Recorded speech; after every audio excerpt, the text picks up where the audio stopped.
سبيل الدموع سبيل مريح تنهدى يا صاحي كي تستريح. How could you take it back?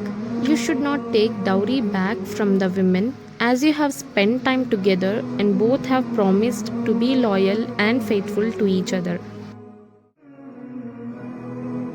Do not marry to them whom your fathers has married. What happened in the past is happened. It was a shameful and evil practice.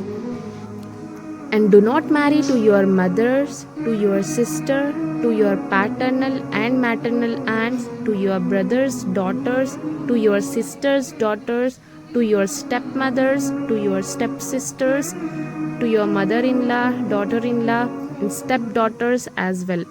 But if you do not have any biological relation with the stepdaughter, you can marry them and there is no blame on you.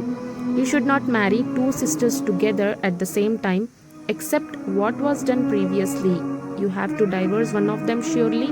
Allah is all forgiving and most merciful.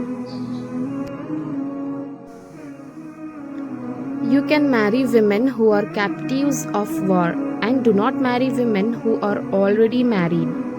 Except all above mentioned women, you can marry other women as long as you marry them properly, not just for fun. When you marry someone, you have to give them something valuable called a dowry. You and your spouse can agree on the dowry amount. Allah is all-knowing and all-wise. If someone can't afford to marry a free woman who believes in Allah subhanahu wa ta'ala, they can marry a believing woman who is a captive of war. But they must marry with permission, treat them well, and give them a fair dowry. If the women stay faithful, that's okay. But if they commit adultery after marriage, they get half the punishment of free women.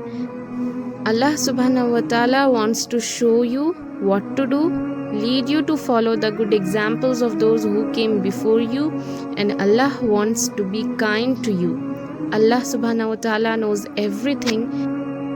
Allah subhanahu wa ta'ala wants to be kind to you, but people who only do what they want to do, they hope that you will go far away from Allah's path.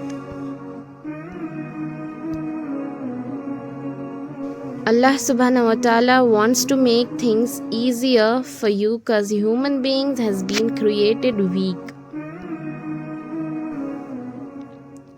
Don't take things that don't belongs to you. And while trading, both people should agree on the terms and be happy with the trade. And most importantly, don't hurt anyone. Allah subhanahu wa ta'ala is always kind to you. If anyone does bad things to others on purpose, Allah subhanahu wa ta'ala will punish them in hellfire, and this is ever easy for Allah subhanahu wa ta'ala. Remember this, no one loves to hear you asking for all your needs from them more than Allah subhanahu wa ta'ala. This is it for now. Meet you again with the continuation. Till then, keep praying and keep asking. Allah Hafiz.